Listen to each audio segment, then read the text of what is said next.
Hellriegel 1915 is considered one of the first submachine guns and was developed in the early years of the Great War by an Austro-Hungarian firearms designer, today only known by his last name, Hellriegel. The weapon was never actually adopted by the Austro-Hungarian army and only reached its prototype stage. The reasons for this remain unclear since it had the potential of being a very useful weapon on the battlefield.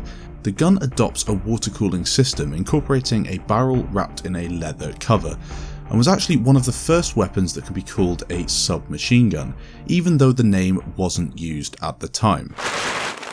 The Hellriegel is unlocked by reaching rank 10 with the assault class, something that can be achieved fairly quickly if you concentrate on taking down vehicles and playing the objective. So let's delve into the Hellriegel's stats in Battlefield 1 and how it fits into the assault class. Its two main competitors, excluding shotguns, are the MP18 and Automatico, both of which have three variants designed for different playstyles. Starting with fire rate, the Hellriegel is placed between the Automatico M1918 and MP18, firing 650 rounds per minute. This is a decent amount and will definitely help you at closer ranges with multiple targets. However, bear in mind that the Automatico with the trench variant is insanely powerful at extremely close range hip firing encounters. Past 20 or so meters, however, the Automatico is trumped by both the Hellriegel and the MP18. The MP18 Experimental is the better gun in terms of accuracy, especially if you understand the time you have to wait between bursts. The MP18 Trench is also better at the 15 to 25 meter range, considering it can be fired more accurately from the hip, but there are a few advantages to the Hellriegel that we'll get onto later. At range, when firing past 37 meters, you're looking at an 8 bullet kill. This is the same as the MP18, but at this range you should be looking to relocate instead of wasting ammo. Of course, this also depends on who your target is as well. A sniper at range? Then you'd be wrong to try and take them out. Try tap firing and see for yourself whether it works for you at slightly longer ranges. Do not just fire and try to control your recoil though, tap firing is the better option. If you are choosing to burst fire with the Hellriegel, make sure you wait a little longer than you would have done if you were playing Battlefield 4. The time taken to reset the recoil is longer on this game, and you can clearly see this if you try it yourself. When using the Hellriegel, you might find it to be quite sluggish compared to the other guns in the class. This is due to its slower deploy time, but it isn't really that noticeable in game. One thing that really does hold it back, however, is the reload time. At 3.75 seconds with bullets remaining in the magazine and 4.5 seconds when empty, the Hellriegel really does struggle, and considering the weapon will overheat if you mag dump, something I really don't recommend, you'll find yourself resorting to your sidearm quite a lot.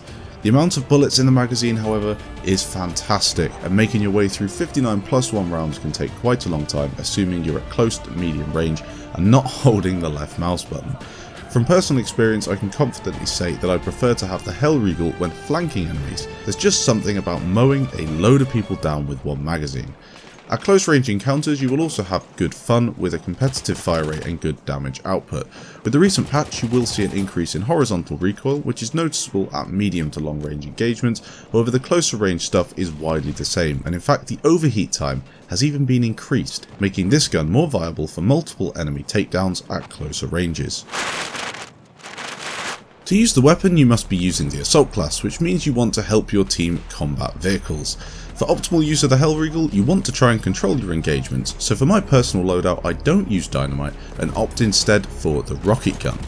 This allows you to ruin a tank from a decent range and also provides you with a nifty solution to stationary weapons such as the machine guns located near the C and D flags on Omion. A rocket gun to the face will really mess up their day and leave you at a distance to choose where to engage. In addition to this, you should also run with the anti-tank grenades. These things dominate armoured cars, light tanks, and also provide a nice solution to camping enemies inside bunkers, such as the ones found on D flag on Argonne. I personally run the incendiary grenade, however this is down to personal preference, as is the sidearm. I quite enjoy the 1903 Hammerless, as a 4 bullet kill at very close range, in addition to a relatively high fire rate, is great for the way I play, but this is again completely up to you. When engaging enemies with the Hellriegel, always take into account who you are shooting. You won't stand a chance against an enemy that can aim using a Model 10A shotgun at close range, but at medium to longer ranges you will win. It's the same with any weapon, make sure you consider the possibilities. For me, this gun is at its best when you flank and try to take on multiple opponents at once. The luxury of having a 60 round magazine is a great advantage when using this weapon, so being in situations that require that is perfect. Try to control your engagements as best you can, but don't worry if someone is right in front of you rushing. The close range damage of the Hellriegel is more than adequate. With the horizontal recoil being as prominent as it is, especially since the patch, you'll definitely notice the bullets going everywhere when engaging a target at over 15 to 20 meters.